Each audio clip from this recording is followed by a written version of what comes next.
plus efficace et la plus efficiente.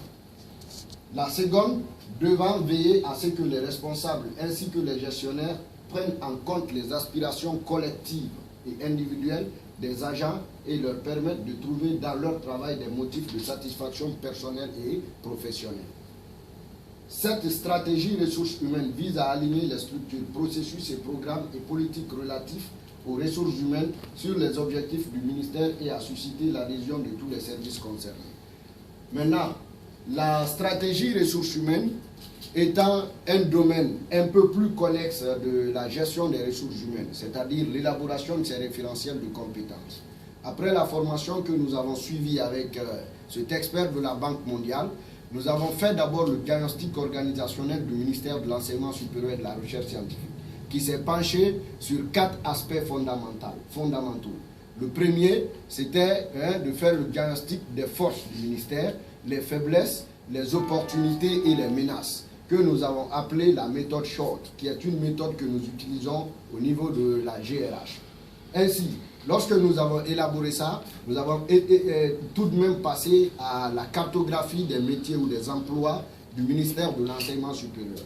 Cette cartographie nous a permis de comprendre qu'il existe dans la base de données très ancienne du ministère de l'Enseignement supérieur 187 métiers, mais cette base de données date depuis 2001, ce qui veut dire qu'elle n'est pas actualisée. C'est pourquoi nous venons au niveau des institutions s'enquérir des réalités même du terrain. Maintenant, au niveau de la base de données, 187 métiers sont exercés dans le système de l'enseignement supérieur à Guinée. Ces 187 métiers, au prime abord, nous les avons groupés en 15 familles professionnelles. Nous appelons donc familles professionnelles les emplois types qui concourent à la production des mêmes résultats. Alors, les 15 familles professionnelles sont la famille de l'administration, à commencer par le cabinet ministériel jusqu'à dans les directions générales au niveau des institutions. Il y a la famille professionnelle de la biochimie.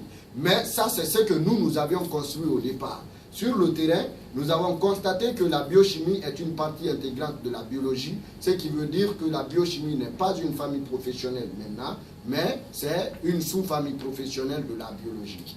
Alors, il y a aussi la famille professionnelle de la médecine.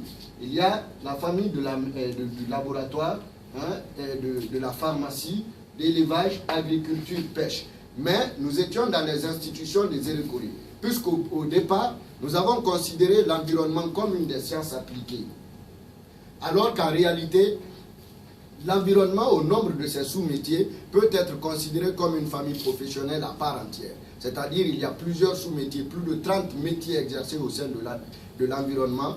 Donc, après, n'est-ce pas, avoir collecté les données sur le terrain, nous allons faire un dernier rapport qui va nous permettre de considérer l'environnement comme une famille professionnelle à part entière.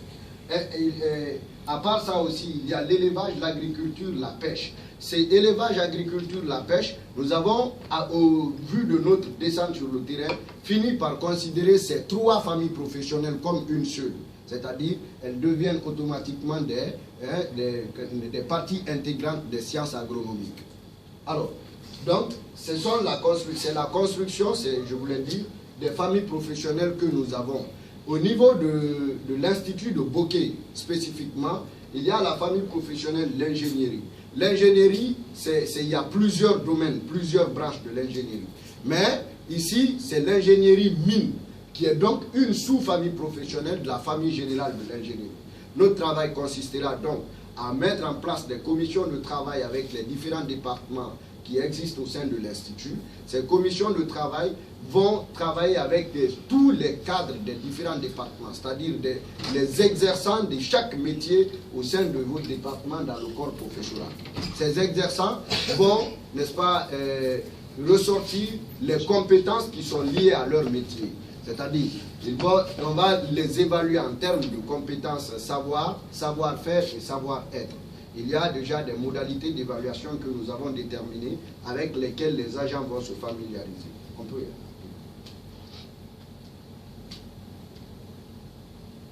Donc, les référentiels de compétences, qu'est-ce que c'est? Un référentiel de compétences répertorie toutes les compétences d'une organisation. On parle souvent de référentiel des métiers et des compétences. Ce référentiel a pour but d'aider une organisation à gérer de manière efficace les compétences dont elle fait preuve et à les mettre en lien avec les métiers qui correspondent. Les référentiels de compétences comportent la description des responsabilités principales, techniques et ou managériales du métier, de l'activité ou de la mission en termes de compétences, référentiel de compétences. D'abord, en termes de 1, savoir-faire, ce sont les compétences. Le savoir, ce sont les connaissances, c'est-à-dire le B.A.-ba, les connaissances de base qu'il faut pour exercer un métier. Le savoir-être, ce sont les aptitudes personnelles que nous évaluons en termes de capacité, de conviction, d'esprit de synthèse, ainsi de suite. Mais il y a une modalité d'auto-évaluation. Ce sont les agents eux-mêmes qui nous disent, parce que dans le domaine de l'ingénierie mine, moi je ne m'y connais pas, aucun des